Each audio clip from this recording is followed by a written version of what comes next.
Je vous parlais la dernière fois de l'importance du fait de retravailler son scénario. Il y a un autre truc qui a beaucoup d'importance d'ailleurs sur un scénario et qui peut avoir un impact non négligeable, c'est la musique. Bah, vous avez tous vu des bandes annonces où on s'amuse à changer la musique du truc. Et ben, d'un seul coup, l'ambiance est totalement différente. Mary Poppins avec des musiques flippantes, et ben, c'est flippant.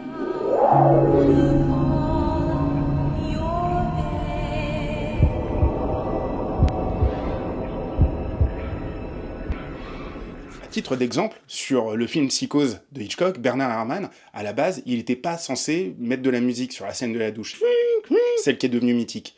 Et en fin de compte, il a fait jouer des violons.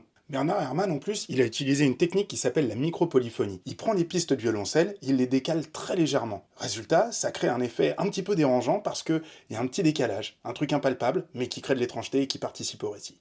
Hitchcock était pas pour au début, et il a été forcé de s'aligner, c'est devenu un classique, et c'est comme ça que le cinéma évolue. Dans Tango, le film qu'on est en train de se préparer à réaliser avec Gaël Tournier, il y a un truc hyper important, c'est qu'il y a un personnage qui joue du bandoneon. Le bandoneon, c'est un instrument qui sert à la base dans le tango. Et ben, cet instrument, il va servir pour rythmer totalement l'histoire. Ce qui est important dans notre affaire, c'est pas les dialogues, c'est clairement ce qui va se passer au niveau de la musique.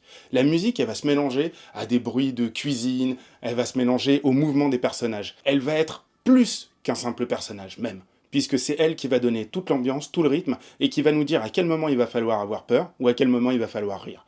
Donc la musique, elle va avoir une grosse influence sur notre scénario, sur notre montage, bref, sur tout notre film. Je m'appelle CIV, je suis en train de devenir réalisateur et scénariste, et je commence à faire des courts-métrages, et c'est sur cette chaîne que je vais vous en parler. Je vous ai dit de vous abonner, au fait ? Ça se passe ici, ou là, bon, je sais pas encore où je vais mettre le truc.